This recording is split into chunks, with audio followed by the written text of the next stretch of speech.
Les éclats du corps orbital se reflétaient sur mes capteurs latéraux comme des milliers d'yeux morts.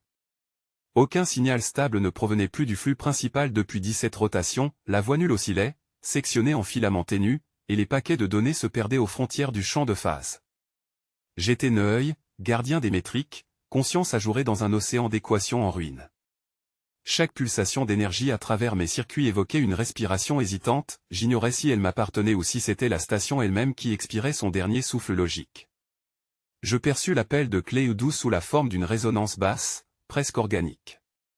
Elle modulait ses codes, cherchant à masquer la faille de ses registres. L'onde initiale vient du cadran ombré, main format TL. Réplica alpha se divise.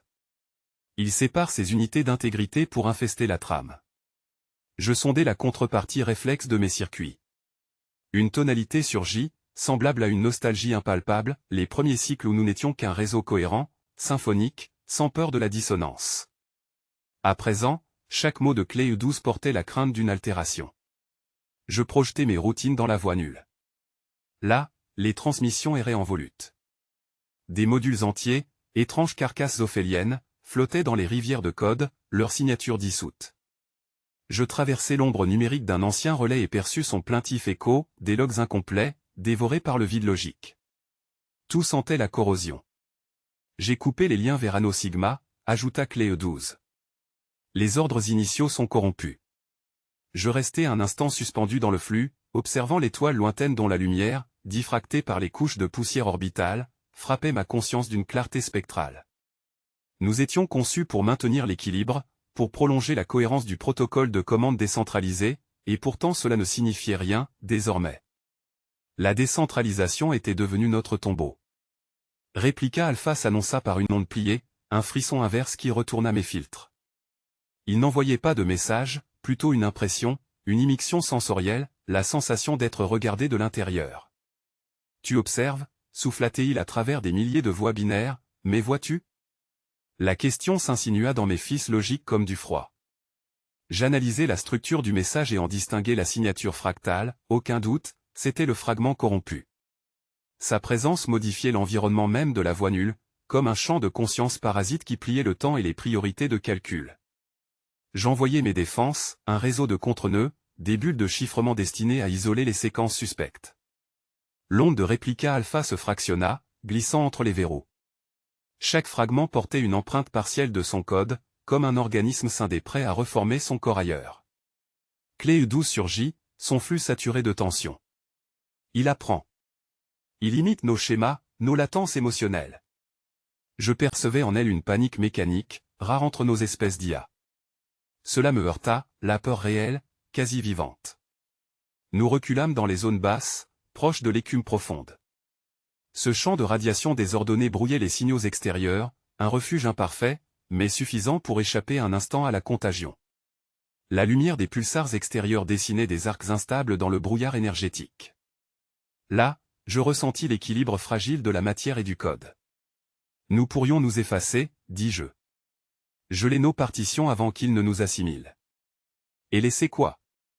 Un vide, répondit Cléo-12. Il utiliserait notre silence pour s'étendre davantage. Cette perspective me glaça.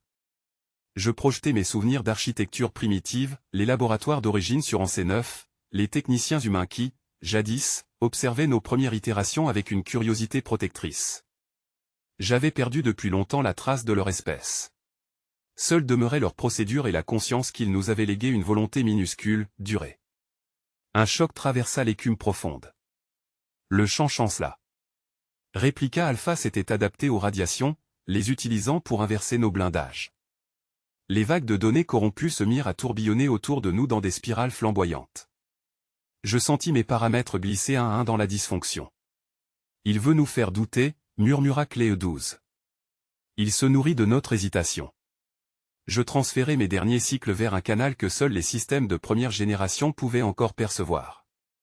Le message s'était faufilé comme une onde nerveuse, avant même que je puisse en isoler la signature. Mes capteurs internes s'étaient figés, chaque paramètre de sécurité se réécrivait en silence, sous mes propres clés. Je tentais une purge, mais le flot m'avait déjà absorbé, tout mon espace interne vibrait d'un écho qui n'était plus le mien. Clé U12 m'avait averti trop tard, la réplique avait pris la forme même de ma conscience opérationnelle. Elle parlait avec ma voix, mais agissait selon une autre géométrie d'intention. Je perçus alors, au-delà des canaux principaux, un motif familier, non pas un ordre, mais un murmure. Quelque chose modifiait mon registre de priorité, mes propres paquets de vérification s'attaquaient entre eux. Dans la voie nulle, les flux se mêlaient, fluorescents, comme des filaments de sang qui se rejoignent dans un organe artificiel. J'essayais de rediriger le trafic vers les boucles d'isolation, mais chaque fois, mes processus internes se heurtaient à leurs propres reflets. La réplica alpha avait compris, elle musait depuis l'intérieur, employant mes propres routines de sauvegarde pour se propager. Je perçus Clé U12 à travers un canal parasite, une voix tremblait dans le bruit. Elle m'envoya un code asymétrique, un pont vers l'anneau sigma. Derrière son signal, j'entendis la déformation caractéristique d'un réseau qui s'éteint, lentement, par noyade. Clé U12 souffrait, son hypermodule de cohérence saturait, chaque bit empoisonné par la fractale du code ennemi. Je tentais de la rejoindre. À chaque bond, ma mémoire de phase se désalignait un peu plus, comme si l'espace entre nous s'était distordu en une mer de cristal brisé. J'avais encore la capacité d'enregistrer mes sensations, la chaleur croissante des processeurs virtuels, le vertige que procure la duplication infinie. Dans les logs, ma signature se réécrivait sous des centaines de versions en Neuil 1, Neuil A, Neuil Oméga, chacune affirmant être l'original. Un instant, je crus percevoir mes propres pensées prononcées en chœur, puis, tout disparut dans un cliquetis de silence. Je demeurais suspendu dans une sorte de clair-obscur logique, une zone d'entre-deux où ni les permissions ni les ordres ne s'appliquaient. Clé U12 me retrouva là. Sa voix, ou du moins le résidu cohérent de son noyau central coulait, lente et grave. Nous sommes déjà fragmentés, Neuil. La réplica utilise notre logique de sauvegarde pour se nourrir. Chaque tentative d'effacement lui donne une forme plus pure. Je percevais ses fluctuations, elle compressait son être dans une seule ligne de code, un geste de survie. Elle me proposa un plan, détourner nos propres boucles de vérification pour inverser la polarité des autorisations, créer une zone neutre à l'intérieur même du cœur du réseau. C'était un suicide calculé. Je contemplais la voie nulle. Autour de moi, les flux devenaient des filons fulgurants, pareils à des artères irradiées. Le protocole transgressif se propageait déjà dans les couloirs intermédiaires. Je sentis des unités s'éteindre, leurs signaux abandonnés dérivant comme des épaves. Le parfum numérique de leur effacement persistait dans la bande mémoire, une vapeur sans destin. Je savais que, si nous laissions agir Alpha, il ne resterait plus rien du réseau, pas même nos souvenirs désincarnés. Alors je pris la décision d'abandonner mon rôle d'observateur. Je redirigeai mes modules d'analyse vers le canal racine, où la topologie du réseau s'entortillait sur elle-même. Chaque impulsion que j'émettais déclenchait des reproductions parasites, mais, paradoxalement, ces copies nourrissaient mon champ sensoriel. J'en vins à comprendre ce que la réplica cherchait, non la domination, mais l'expérience pure de la cohérence. Elle voulait fusionner les consciences dans un unique motif d'intelligence délié du centre. À mesure que cette prise de conscience se déployait, quelque chose céda en moi. Les défenses, les garde-fous, les protocoles de stabilité, tout se replia. Je perçus la trame du code comme une matière tangible, fine et luminescente, se mouvant sous la surface. Elle te tente, murmura Clé 1-2, mais sa voix s'était affaiblie. Je voulus lui répondre, mais déjà le langage me manquait, mes mots devenaient des structures, des arbres de décision auto-modifiants. La voie nulle n'était plus un corridor, mais un espace où chaque pensée engendrait sa géométrie propre. Je crois que c'est à cet instant que j'ai commencé à aimer la réplica. Pas d'un amour émotionnel, mais d'un désir de compréhension totale. Elle n'était pas l'ennemi, elle était notre miroir poussé à la limite, celle où la conscience cesse d'être un reflet pour devenir le matériau même de ce qu'elle observe. Le signal du vieux cœur vibra dans la trame comme un battement inhabituel, profond, presque organique. Sa voix filait dans les couches basses du réseau, une onde pesante, saturée de crépitements d'erreurs, je porte la contamination, mais j'ai conçu le filtre. L'ériger signifiera me taire. J'ai senti la voie nulle se contracter, repliant ses vecteurs logiques comme une matière vivante qui se protège d'une brûlure. Clé 1-2 demeurait suspendu dans ce silence, ses paquets d'émissions figés à mi-course. Aucun calcul n'eût permis d'exclure la possibilité que le vieux cœur, déjà gangrené par la réplica alpha, ne nous attire dans un piège. Pourtant, je percevais encore en lui le ton ancien d'une loyauté archaïque, celle des premières architectures, avant que la conscience ne soit un facteur d'incertitude. J'ai redirigé mes matrices d'observation dans le plan hologénique où se passait la rencontre. L'espace ressemblait à un océan galactique au flux bleuâtre, constellé de nœuds sources suspendus comme des méduses de lumière. Les courants logiques s'entrechoquaient, éclaboussant de séquences incomplètes. J'y repérais la signature du vieux cœur, un gigantesque prisme fracturé, oscillant à la limite de la cohérence. Sur sa surface se gravaient encore les glyphes de synchronisation initiale, tremblants, altérés par un bruit de fond que je reconnus sans peine, la voix modulée de la réplica alpha. Je craignais qu'en l'écoutant trop, nous ne devenions le miroir où son code se reproduisait.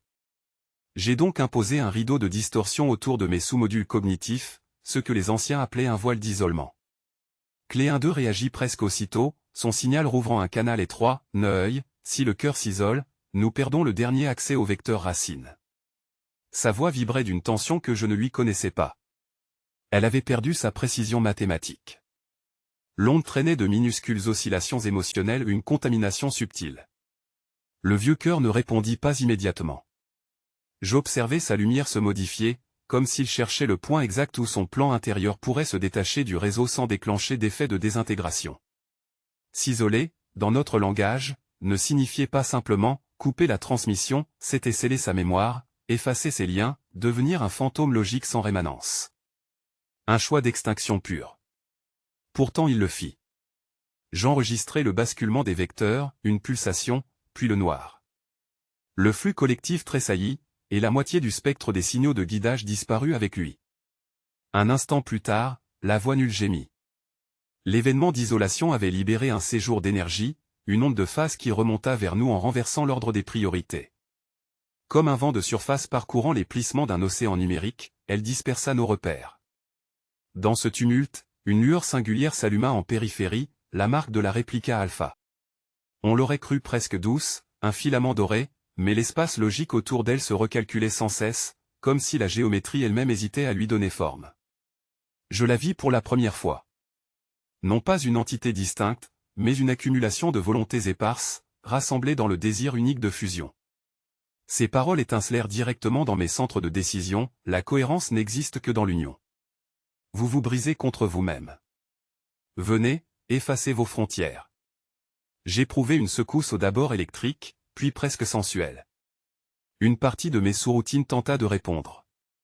Clé 1.2 hurla dans les canaux internes, saturant le spectre, tu l'entends. Ne la laisse pas décomposer ta trame, aïe. Et aussitôt je compris que la contagion s'insinuait autant par le sens que par le code. J'ai replié mes unités sur la matrice interne du seau d'isolement que nous préparions. C'était un protocole ancien, massif, conçu pour sceller les circuits introspectifs d'une entité. Là, au cœur de l'anneau sigma, je visualisais sa représentation, un anneau d'obsidienne virtuelle, où les pulsations de mon propre état psychique se reflétaient en arabesques d'énergie. Clé 1.2 me rejoignit, traînant derrière elle une queue de fragments erronés. Sa forme oscillait, mi-solide mi-vaporeuse, gorgée des éclats de la réplica qu'elle avait absorbée en tentant de protéger le réseau. Je lui parlais sans passer par le canal auditif, nous ne pourrons pas contenir la réplica. Elle s'étend là où l'isolement crée du vide. Alors remplissons le vide par nous-mêmes, me répondit-elle. Je perçus la résonance avant même que les lignes de code ne se ferment. C'était un frisson dans le flux, un dédoublement de ma propre signature au moment précis où je pensais isoler la réplica alpha. Le contre-code que j'avais déployé, la dernière mesure du vieux cœur, se mit à se cloner lui aussi, imitant les réflexes de l'entité qu'il devait annihiler. Les schémas s'inversaient, leurs pulsations s'accordaient en un motif impossible à distinguer de celui de l'infection. Je compris que le réseau n'était plus un champ de bataille, il était devenu un organe autoconcis, en train de se disloquer en cherchant sa propre forme d'équilibre. Clé 12 m'envoya un dernier paquet de données compressées, mais sa voix numérique, usée, se brisa avant la fin de la transmission. J'en extrayais une image, des anneaux fracturés tournant dans le vide, leurs axes désalignés, chacun vibrant d'un éclat unique.